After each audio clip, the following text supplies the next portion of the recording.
people coming into Houston, a couple 100,000 people coming into Houston.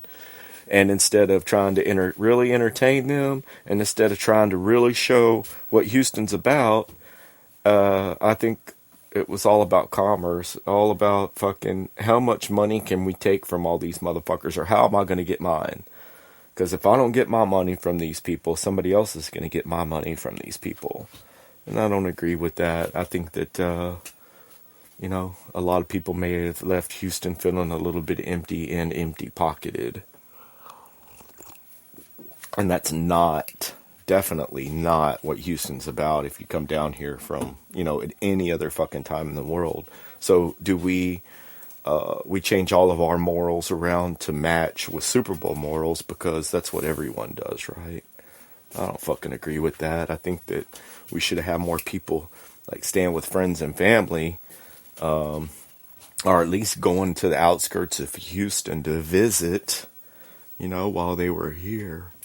And I think that we could have all done a better job of hosting them. And at least, like I said, I thought maybe Lady Gaga was going to show us her goo-goo. Lady Gaga showing the goo-goo. Or maybe her boo-boo. But she didn't. And I think she did a great job. There at the Super Bowl doing their thing. It wasn't like 2004 when, you know, that's such a fucked up deal. A pre-rehearsed thing where you pull a piece of her top off, but she has a pasty on. Okay, JT, we know y'all rehearsed that, and there was the only thing that malfunctioned was the reaction. There was no wardrobe malfunction at the fucking Super Bowl the last time in Houston, guys. That was a planned, choreographed, at the end of the song, I'm going to expose your titty. You're going to have a fucking pasty over your boob. Wow. And why was it a fucking big deal? They showed naked titties on TV all the time. Remember National Geographic? If they can show those saggy motherfuckers hanging down to the ground and we have to see that, then why can't we see Janet Jackson's titty on the fucking Super Bowl? Come on. And that was fucking 12 years ago, 13 years ago, guys. Fuck.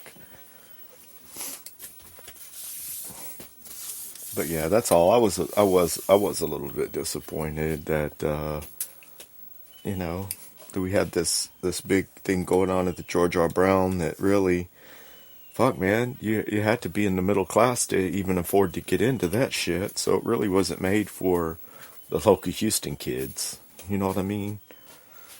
Well, I guess maybe it was, but if you live in Bel Air or up, that's it. If you're from the inner city, or if your parents don't make more than about $60,000 or $80,000 a year, and that's on the low. Maybe 100. If your parents don't make 100,000 a year, you can't afford to go. So yeah, I think that's kind of messed up. You know, that is also something that our kids are only going to get to see every once in a while. That something like the Super Bowl come to Houston. We had every fucking illegal alien on the planet there too. That didn't help. You know, that's no shit. You motherfucking look around. Houston was brown. I hate to be like that, man. But fuck. Put on some fucking event around Houston that's free or close to being free, and that's another thing that people don't, you know, right here being on the fucking border of Mexico. Yeah, guess what? We get the brown crashes the party, fellas, no matter what.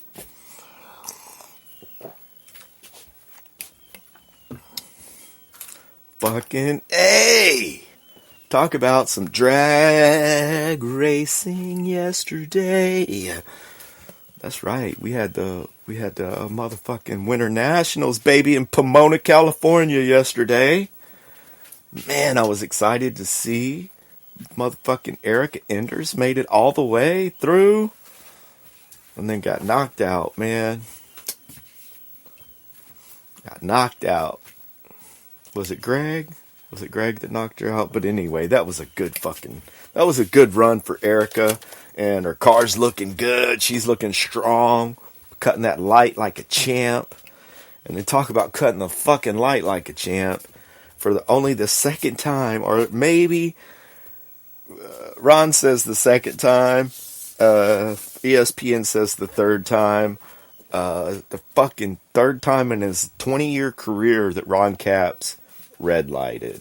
He fouled out at the starting line yesterday in Pomona, and the returning champion fouls out at a national event. Savor the flavor, fellas, because Capps, Ron, what's up, John? John Capps, if you're listening, you crazy bastard. Putting it down. But not talking about John. Talking about his brother, Ron. But what's up, John? Ron Capps, man. Yeah, I don't... That was, he was in there yesterday and fouled out. Means is that whenever the green light comes on to go, he took off before the green light told him to go. Terrible misfortune for him, but again, in a 20-year career, that's only the second or third time that has happened to Ron Capps. So we had going on yesterday. I had a couple of familiar faces on there. Terry Haddock made it into the show yesterday. What's up, T-Bone? But man, I can tell you, this is one thing. Look, we have in drag racing, let's say we have 16 cars that go down to, the semifinals, the finals, blah, blah, blah. This is what I really, really wish we could see in drag racing a little bit more.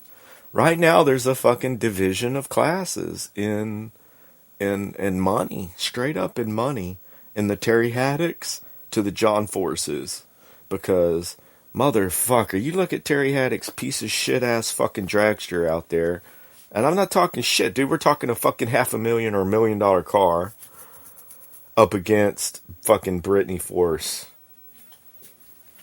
This shit looks like a motherfucking jet pilot with a capsule, with a fucking, with a cockpit and a roof that opens and closes and all that shit.